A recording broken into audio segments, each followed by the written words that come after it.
Whoops, that's not, oh, it is right, okay. Hello, everybody. Welcome to Monday. How was the weekend? David, how was your weekend? Not much?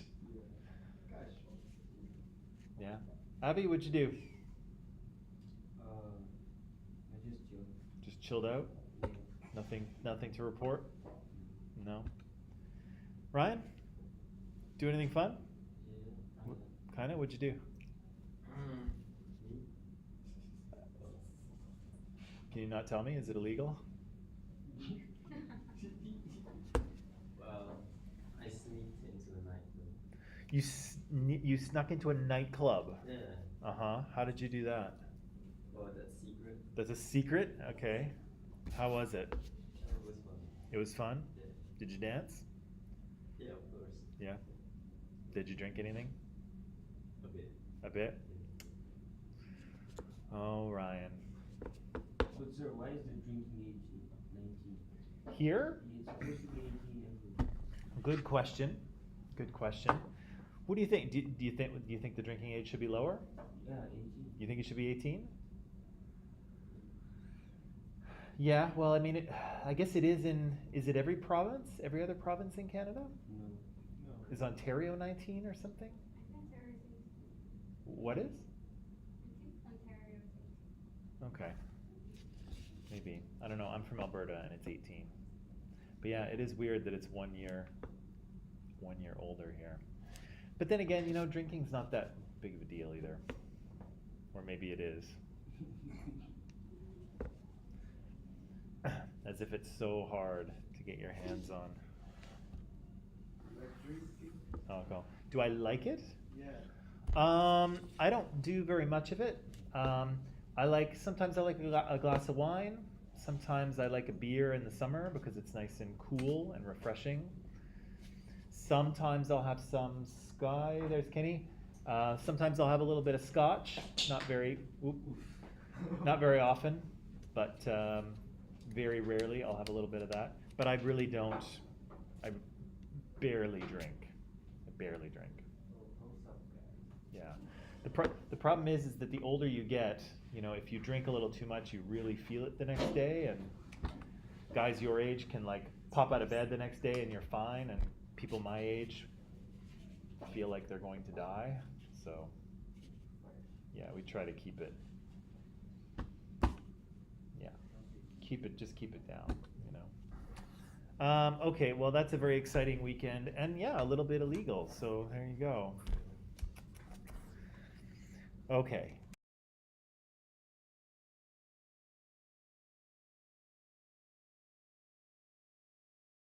Let's just go to this then. Let's go to this. Okay, so as a quick review, we were talking about China last week. We talked a little bit about this man, Mao, who is a massive figure in the 20th century, right? He was a leader of communist China. And even though guys like Stalin and Brezhnev didn't really think much of Mao, they didn't really have a lot of respect for him, he's a critical figure in the history of the 20th century, right? The China that we have today doesn't exist without Mao, right? And so just like when we talked about the idea of the Russian Revolution and could we imagine the 20th century without the Russian Revolution, I don't think we can. Right? I think that the 20th century was shaped by the Russian Revolution and the Soviet Union, but we also can't think of maybe we won't be able to think of the 21st century without referring to Mao, right? Because China is becoming this kind of large, powerful country. They're flexing their muscles on the global stage, and part of the DNA of China is created by Mao, right? His institution of communism in 1949, and his policies, right? The things that he tried to do. And we talked about a few of those, right? The Great Leap Forward, which turned out to be kind of a great leap backwards, in which Mao tried to collectivize agriculture, revitalize the country, move industrialization forward, and really wound up creating chaos and havoc and starvation, right? It turns out that you can't just like do better by wanting to do better, right? And you can't just create industry by telling people to do it, right? It actually, it's more complicated than that, right? And so it kind of turned out to be a disaster, as did his Cultural Revolution, right? And this is a bit of a flaw, and maybe I mentioned this on Friday, but maybe I'll say it now just in case I didn't. Communism is an ideology, right? It's a way of seeing the world, right? Pure communism, anyway, is a way of seeing the world. And often what happens in China and in the Soviet Union is that when things go poorly, right? When the country is not able to produce enough food to feed itself, when the country is not able to keep up with other countries like the Soviet Union with the US, the thing that nobody does is question the ideology, right? So in this way, it's almost like a religion, right? Religions usually are not meant to be questioned, right? God is not meant to be questioned, right? Because he is this perfect being, at least in the sort of Judeo-Christian version of religion. And it's kind of the same thing with communism. Communism is kind of like a religion in that it cannot be questioned, right? And so when things don't work very well, it's the people, right? The people aren't working hard enough. Or maybe the leader is poor, right? Or maybe other countries are conspiring against us, right? Maybe we're not being communist enough. Maybe we need to be more communist, right? And so nobody ever looks at the system and says, gee, the system isn't working for us. People look for other things to blame, right? And so here things aren't working very well, and Mao does exactly that, right? He doesn't blame communism, right? He doesn't say, gee, maybe we made a mistake in 1949. Maybe we should have tried a different system. He doesn't think that. He doesn't say, oh gosh, I've really screwed up here, guys. I apologize. He looks backward, right? And he says the reason why things aren't great is because of old thinking, right? Old views. And so he turns the youth of China loose, trying to destroy everything that is old, right? And books get burned, people's houses get searched, people who are accused of spreading old thinking, they get put out in front of a crowd and beaten. Things like the grave of Confucius, the ancient Chinese philosopher. His grave is desecrated as well. And so again, they don't look at Mao, and they definitely don't look at communism. They look for something else to blame. And here, it's kind of traditional ancient Chinese culture and history and wisdom. And that's the stuff that gets attacked. But of course, in the process, the country is just tearing itself apart, right? Trying to look for the reason why things aren't succeeding.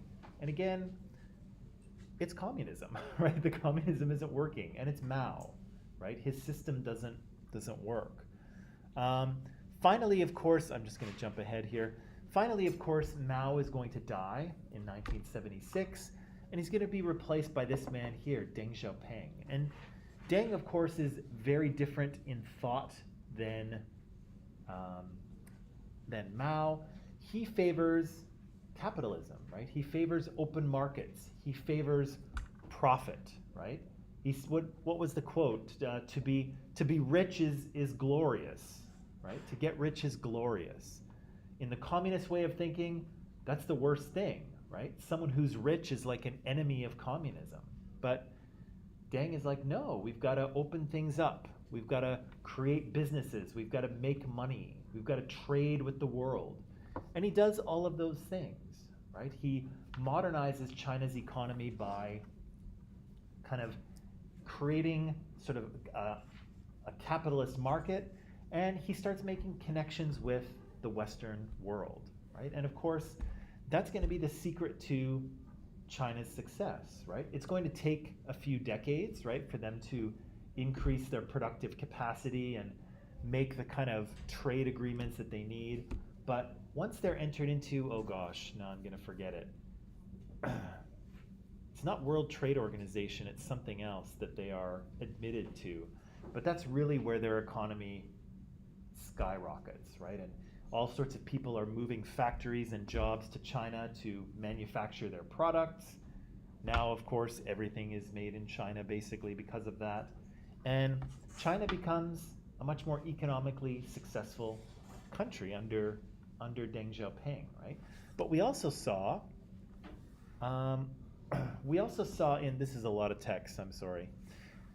We also saw that even though Deng had some very revolutionary, maybe not revolutionary, but very different ideas from Mao in terms of the economy, he didn't have different ideas in terms of politics, right? So Deng Xiaoping was opening China to the West. He was giving a lot more economic freedom to the market, but he wasn't interested in providing political freedom, right? And so the Communist Party remained in control. We saw some student demonstrations in 1987 and 1989. In 1989, we see, in fact, thousands of people are killed as the Chinese Red Army puts down the demonstrations and clears everyone from Tiananmen Square, right? And we heard at least one man who was there kind of explain what it was like, right? And so we see that even though China's economy is changing and being kind of adapted to a Western model or a sort of a Western model, politics is going to remain firmly in control of the Chinese Communist Party, right? There are no other parties, and there's certainly no criticism or dissent of the party itself, right? And so that's something that's kind of very, very communist, even though China's economy has evolved and changed from there. Let me see. Oh, and I think that's all I had. So again, I want to press pause on China here, and I want to take us back to the Cold War. Okay, so last time we looked, we were kind of in the late 1960s. Okay, so this is during that time. This is when the Cultural Revolution is happening. Okay, so Mao's Red Guard and students are running through China, destroying old thinking. But for the Soviet Union, actually not for the Soviet Union is starting to drift away from China, right? And so again, Mao kind of saw himself as another leader of the communist world. Soviet Union never really saw him that way. And Mao was really pressing the Soviet Union for access to nuclear technology, right? And the Soviet Union, having signed those non-proliferation treaties, said, no, I'm sorry, Mao, we're not giving you that technology. And so these two former allies start to drift apart, right? And in the other documentary we saw that China was kind of starting to connect with the West, right? And so that kind of begins a little bit under Mao, but it definitely accelerates with Deng Xiaoping, right? He wants to connect and trade with the West, right? So we see that the U.S. kind of reconnects with communist China. Again, I don't know how much they really like communist China, but again, a China that's not allied with the Soviet Union is better than a China that is, and so the U.S. starts to make friends with them, right? And we saw in the other documentary, President Richard Nixon went to communist China, met with Mao, met with the other Chinese or Communist Party leaders. You know, they did some events and made friends and probably had some beers and things like that, right? And a good time was had by all, right? But they kind of start to reconnect with China after decades of really not connecting at all. We read about this a couple of weeks ago, the Helsinki Accords, right? And so all of these nations met in Helsinki, Finland. They all signed on to these accords, and the accords there was three kind of parts of them, right? The first talked about the borders of Eastern Europe, which were now guaranteed, and the USSR, that was a win for them, right? Those borders had not been confirmed at the end of World War II because Stalin and Churchill and Roosevelt could not agree, later Truman, could not agree on anything really, and so they never really formally agreed to those borders, but finally the Soviet Union has a guarantee of those borders. They agree that they're going to cooperate in terms of science and technology, but they also agree to respect human rights, right? And this is a win for the US, right? For the Soviet Union, they signed it and they thought, you know what? This is one of those things that gets signed that nobody enforces, right? And so yeah, that's kind of the trick, is that all of the countries, when they sign on to this, they say they're going to do it, but there's no way to make them do it. Okay? There's no enforcement of it. And so the Soviet Union signs on and they think, you know what? Doesn't matter. It's just a piece of paper, right? But the Americans look at it and say, this is good, right? The Soviets have actually admitted that they need to respect human rights, right? And so people can start to hold them accountable when they violate them. And indeed, it has kind of the same effect as Khrushchev's speech, right? Khrushchev, when he says there's many roads to socialism, countries start to push back and they say, okay, that's great. Now we want some economic freedom. We want to make some changes. And again, that goes really well for Poland, doesn't go very well for Hungary, if you remember. And the Helsinki Accords here have a similar effect, right? When they're passed, countries start to pay very close attention to the human rights record of the Soviet Union and other communist countries. Are they respecting human rights? And spoiler alert, they're not. But now they've actually admitted that this is something that they should do. And so there are groups that will try to hold them to account for that. We saw that the Soviets invaded Afghanistan, right? And so Afghanistan was dealing with some political instability at home, right? There were different groups trying to take control. Originally, the Soviets had someone in power who was very friendly to them, and then it looked like somebody might come into power who was not friendly to them, right? And so in order to preserve this ally, the Soviets roll into Afghanistan in 1979, trying to replace the government there with a friendly government, right? A government that's friendly to the Soviet Union. And they kind of fail, right? Because even though they take the capital city very, very quickly, they can't seem to get control of the countryside, right? There's all these mujahideen, oh boy, I always screw that up. Mujahideen, these kind of religious leaders out in the country, they're not really organized, they're all independent, and so the Soviet Union's not fighting one enemy, they're fighting hundreds, right? In a terrain that's very difficult to fight in, right? It's very dry and rocky, just like at the beginning of Iron Man, if you've seen it, right? That's in Afghanistan, right? Or supposed to be. I don't think it was shot there, but that's what it's supposed to look like. And yeah, it's a difficult place to fight, right? And so the Russians go there, and for the longest time they can't get out, right? And they don't want to, because they don't want to be seen as weak, right? You don't want to go into a weaker country, invade, and then say, oh, we can't do it, they're too tough, and go home. That sounds like Ukraine. Yeah, it does sound like Ukraine, right? This would be a great time for Vladimir Putin to say, whoops, I miscalculated. This is not going as well as I thought. We're gonna take a step back, right? But he can't do it because it would look very bad, right, for him to quit or to admit defeat. And so I don't know that he feels he's stuck, but they kind of are, right? They can't back down. And I don't think Putin wants to, but either way, the Soviets here cannot back down. And so they're going to be kind of stuck in Afghanistan here basically for 10 years, right? Fighting a war that they're not really going to win, fighting a war that's not really that important. But again, they need to save face, right? They can't admit to losing in Afghanistan. And so finally in 1988, This will be under Soviet leader Mikhail Gorbachev, who we'll talk about in a minute. He will sign some accords in Geneva that says we are going to leave Afghanistan.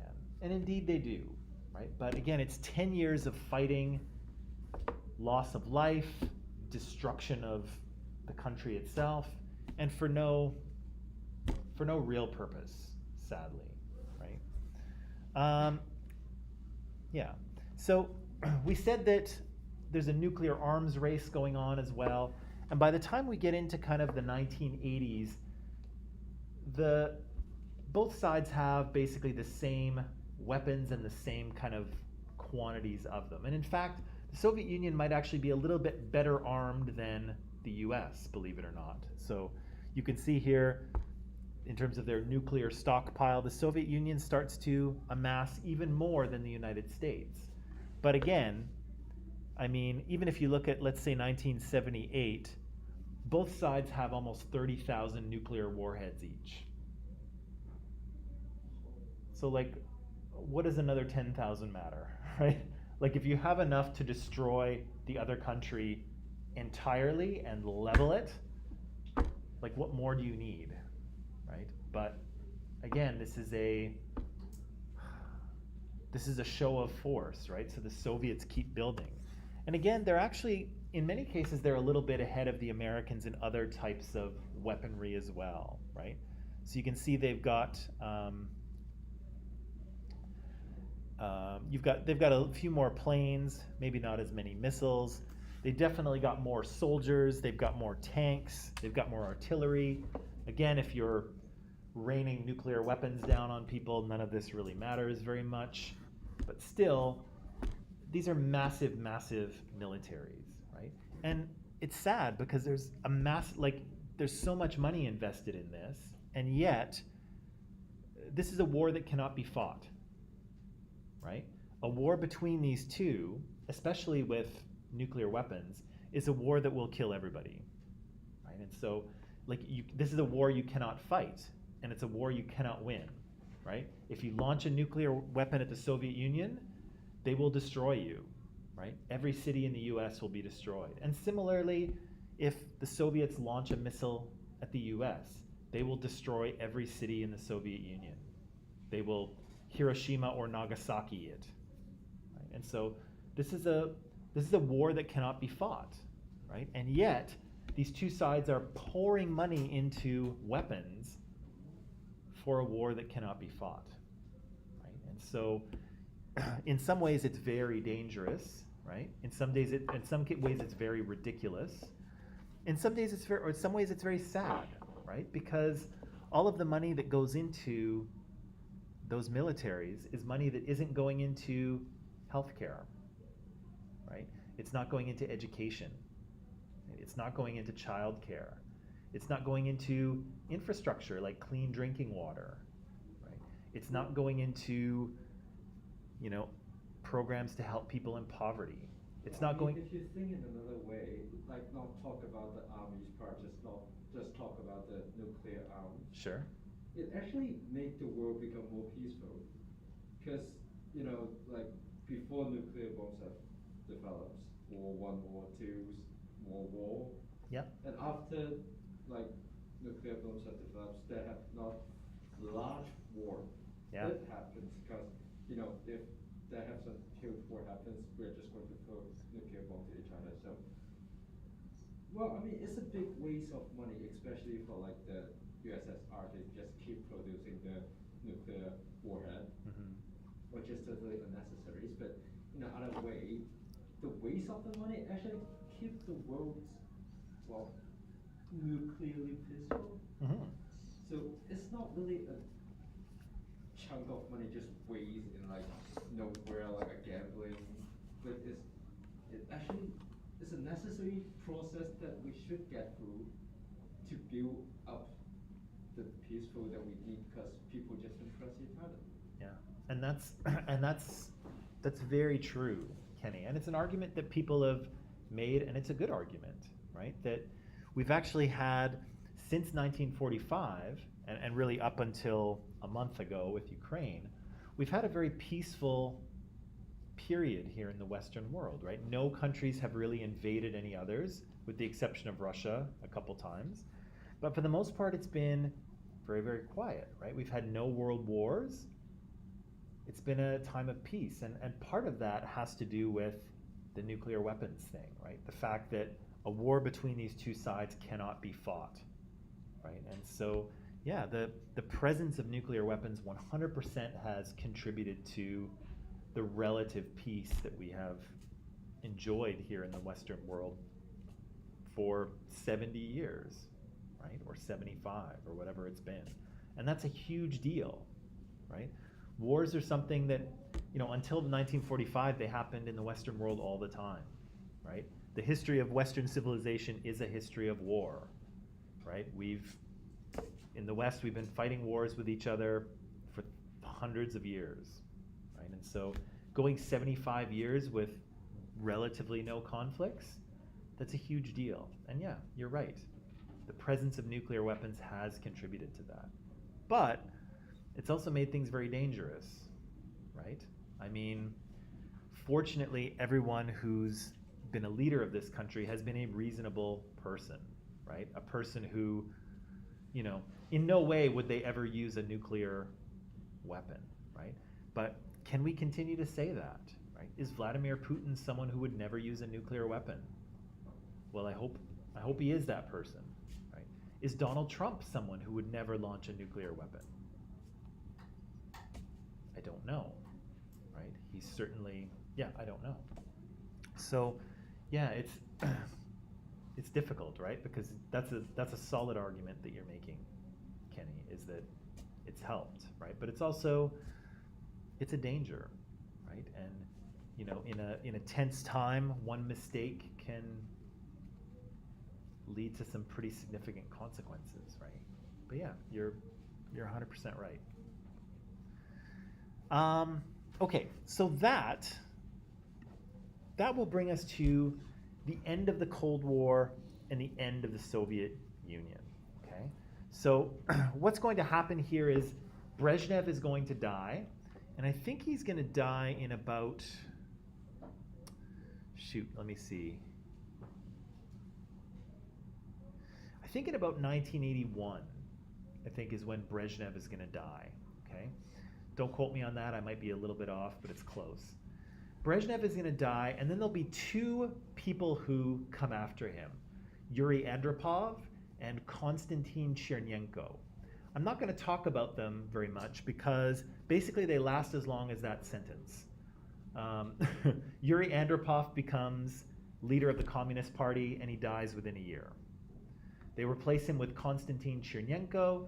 Chernenko dies in like 14 months or something. And so I'm not sure what happens to Andropov. Chernenko actually wasn't well already, and I think he was a pretty heavy drinker, so he probably had liver problems and things like that. And so neither of these two guys last any length of time, okay? And that, of course, will bring us to this guy, Mikhail Gorbachev. And Gorbachev will be chosen in 1985 by the Communist Party because they're looking for someone younger, right? It doesn't look good when Brezhnev dies, and then Andropov dies, and then Chernenko dies. And it kind of just doesn't look good for the Soviet Union when their leaders keep dying, right? And I think even at the time, President Ronald Reagan says it. He's like, how can I make any progress with the Soviet Union if their leaders keep dying on me? And so the Communist Party needs someone who will not die in the next year. And so they choose a younger guy, right? They choose this guy, Mikhail Gorbachev. And Gorbachev is going to be hugely influential in the events that come after. He is, in a way, he's kind of like Deng Xiaoping, right? He's a kind of a new breed of political leader. He's got new ideas, and he's willing to put them into place, right? He's willing to kind of break with the past and go a different direction, right? So just as Deng Xiaoping makes major changes for China, so too does Gorbachev for the Soviet Union. As we'll see, it's not going to go great, right? Because the country is basically going to come apart, right?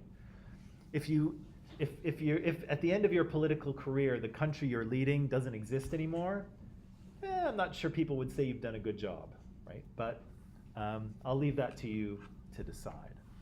So he's going to be very important, and I would like you to do some reading about him and about what the Soviet Union is like in this period, okay? Because now we've kind of jumped forward. We're in about 1984, 1985, and the Soviet Union is going to come apart in 91. So we've got about 6 years to deal with where this thing finally comes apart, okay? So I'm going to let you start reading, and I'll let you start, and then we'll take a break and we'll come back to it. We'll kind of split it in half, okay? If you're an online person, just give me a second. I'm just going to pop this into Microsoft Teams for you, and then you'll be all set.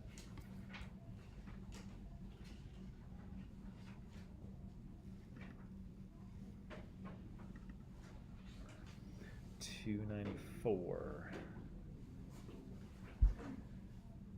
shoot, where is it? There it is. Okay, if you're online, that section is in Microsoft Teams, so you should be good. Everybody good out there? Everybody looks good? Okay.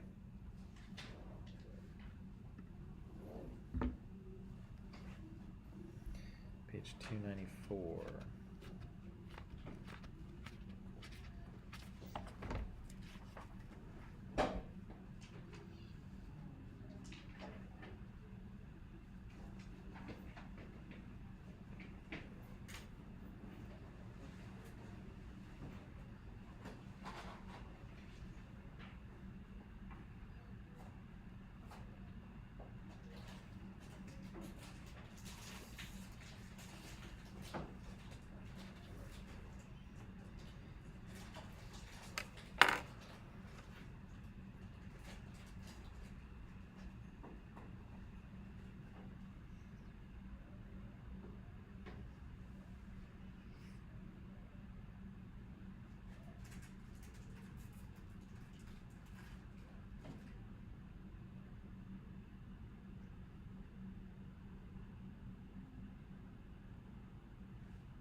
Excuse me.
Okay, good people. Would you like to take a little break?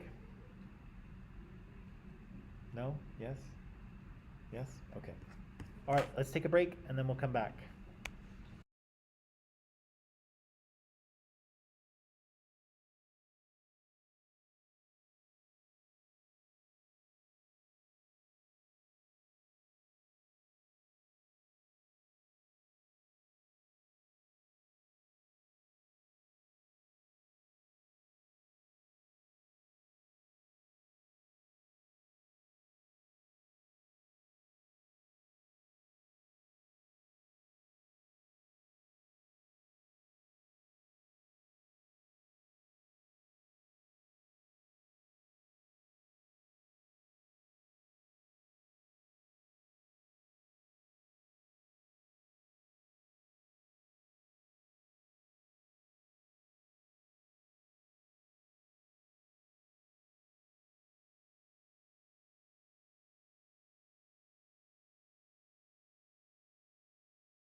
Okay, people. So I'll give you a few more minutes to finish up with this.